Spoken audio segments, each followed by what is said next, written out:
Seren, back with another car video. I just wanted to make this video to touch on a couple things that have been happening, going on. It seems like one thing happens and I get ready to make a video on that, and then like another thing happens, I get ready to make a video on that, something else happens. So I just wanted to make this car video touching on a few different things. As we head into this new week, it is the other week, which means that it's going to be Hidden Figures Day this Wednesday, so stay on the lookout for that. The first thing I wanted to touch on in this video was the verdict in the case of Philando Castile, who was a black man shot in a suburb of St. Paul. He had a licensed gun on him, and he told the cop that pulled him over, I have a gun, I have a gun permit, and I have a legal, weapon on me, basically like on some just so just so you know, I do have a gun on me, which is what they say you're supposed to do when you are pulled over and you have, a legal firearm in your car. You're supposed to tell them, like, hey, I have, something in my car, or I have something on my person, I do have a license. When he was asked for his license and registration, as he reached for it, the cop shot him 7 times, shot him fatally, killed him. He was in the car with his girlfriend and his girlfriend's daughter, and she live streamed, not the whole thing, but kind of like the end of what happened. She live streamed it on Facebook.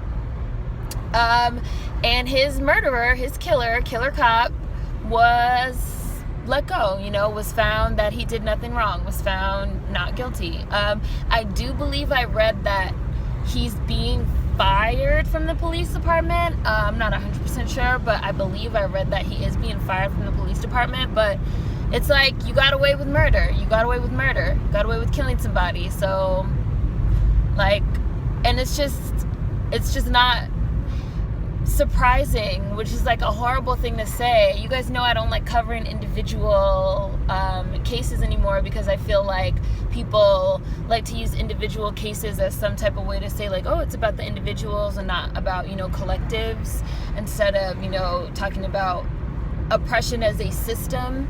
But I do think this is a good example of, how this is the way that the system works. This is the way that the system was designed to work. It doesn't matter if you do the right thing or the wrong thing. If you were a good person, a bad person, if you were a thug, if you were a minister. The 2-year anniversary of Charleston passed over the weekend. It's been 2 years. It doesn't matter what you do. It doesn't matter how you act, what you dress, where you live, where you work, if you go to school, if you're educated, uneducated, how you talk.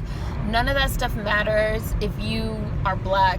Being black is enough, in a country that was built around racism and the systemic oppression of black people. So, not surprising, but it's just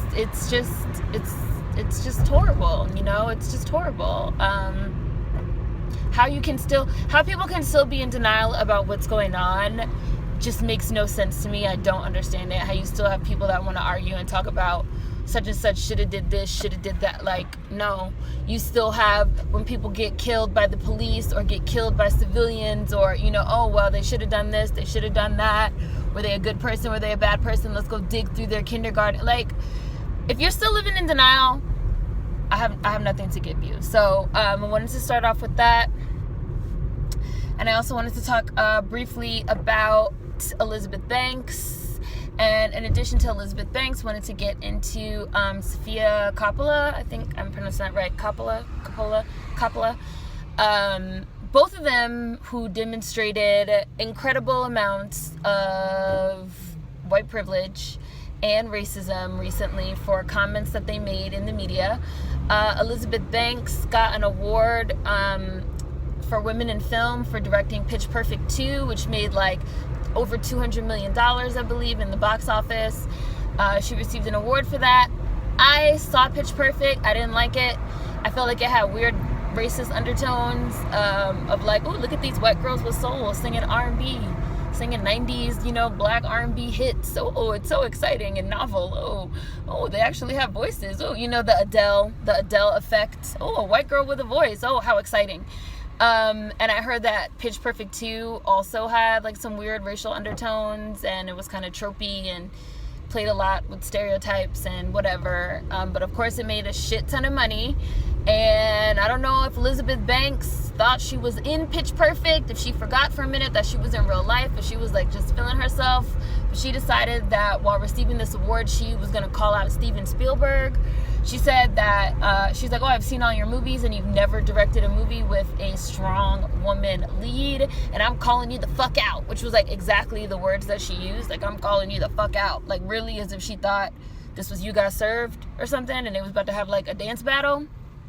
And somebody in the audience was like, well, actually, Steven Spielberg directed The Color Purple, which was a huge, huge, huge film that came out in 1985, based on the book by Alice Walker, also called The Color Purple, that centered the Black American woman's experience in the American South, post-Civil War, but pre-Civil Rights era. So just like in the segregated Deep South. And it revolves around Celie, who is the main character. If you guys have not seen The Color Purple, I definitely recommend watch it. I think we're going to bring Beesbake back this week. As you guys know, we took a break because I was traveling. But I think we're going to bring Beesbake back, so maybe we'll watch The Color Purple for Beesbake this week for anyone that hasn't seen it. But Celie is the main character. She's the black woman. And the movie and the book as well touches on so many things like sexuality, racism, colorism, sexism, rape, abuse, just so many different things, and it just really touches on, again, like this seminal Black American experience in the American South at this time period. It really is amazing that a white man directed this movie, but again, it is based on the book by Alice Walker, and he worked closely with her to kind of get the movie right. And you can tell he had a lot of respect for her and a lot of respect for the material. So somebody corrected Elizabeth Banks and said, well, actually he made The Color Purple, and she kind of just glossed over it, like, well, let's move on. Let's move on to something that matters. And basically it was kind of like she was saying, like, oh yeah, he made that one movie with that black lady lead, but we all know black women are not real women. We all know they don't count. Again, this idea of womanhood and feminism means white women, and any talks about race means men. So yet again, it's like black women are being erased. And then you have white women like Elizabeth Banks that want us, again, to celebrate Mad Max. They want us to celebrate Pitch Perfect, which plays around with racial tropes and stereotypes. They want us to celebrate Wonder Woman. They want us to celebrate Star Wars. They want us to celebrate, their white women triumphs, even though studies have shown that, which I've said in videos before, a rising tide does not lift all boats. And when roles and jobs, both in front of the camera and behind the camera, increase for women in Hollywood, they only increase for white women. It's like, if we have to throw you women a bone, you gotta be white, because feminism, white feminism and white women, they are another arm of the system of racism, white supremacy, one of the foundational arms, like what I talked about in my Katy Perry video. So it's just like, here we have, again, another white woman that's being rewarded for her, work as a woman in film, combating sexism and, standing as the shining example of feminism that actively ignores this, this black woman-centered movie in The Color Purple. And even when she was corrected, she just kind of like, I guess. But that nigger movie doesn't really count. She didn't say that specifically, but like that felt like the intent behind it. She got dragged all up and down fucking social media, and so she ended up issuing an apology. But again, same with Katy Perry, I don't believe it. You said what you meant. Someone corrected you, and instead of taking that opportunity in that moment where you were corrected to be like, oh, you know what? Something like, Steven Spielberg has made so few movies with women, I forgot that one. Like, you could have clarified your point and drove your point home without just dismissing and ignoring The Color Purple, which was, again, a huge, huge movie for black women, hugely important. Me and my cousin used to watch that video every day. We used to watch the movie on video. Let me explain for some of y'all that are like, video, what is that?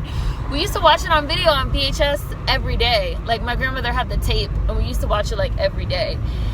And I saw some people on Twitter that were like, oh, well, it's not her fault because like maybe that just wasn't her experience. It's like, right, but that's what we're talking about when we talk about how race impacts gender, because it's just for a lot of us black women, especially black American women, that's a movie that, you know, it meant something to us. It's not something that we would forget because we are black. You know, we're black women, our race impacts our gender.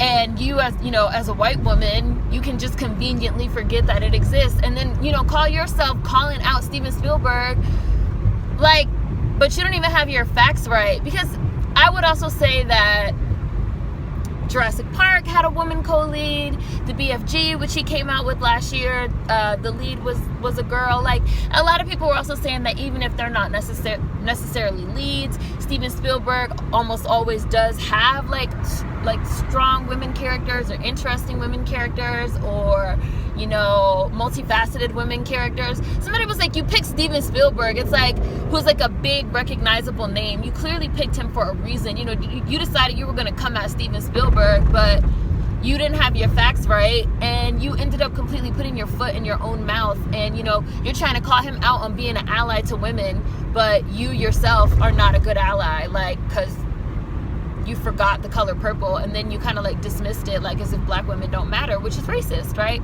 And coming on the heels of that, Sofia Coppola is in hot water because she's directing a remake of this movie called The Beguiled, which is about these like white women in post-Civil War Louisiana, I believe it's set.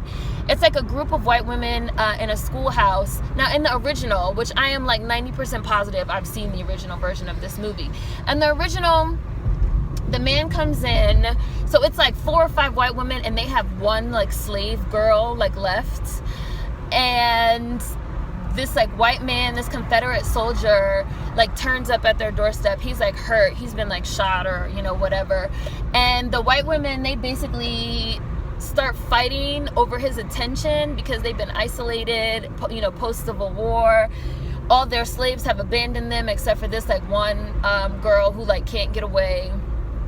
And it's basically about how hard it is for them. Number one, how hard it is for them now that all the slaves are gone, right? Because white people love the idea, like they love the idea of slavery. They love the idea of like the old American South, and you like sitting on the porch fanning yourself with a glass of lemonade that's been brought to you, you know, by your little Negro slave. Like, they love this imagery. That's why they get married on plantations.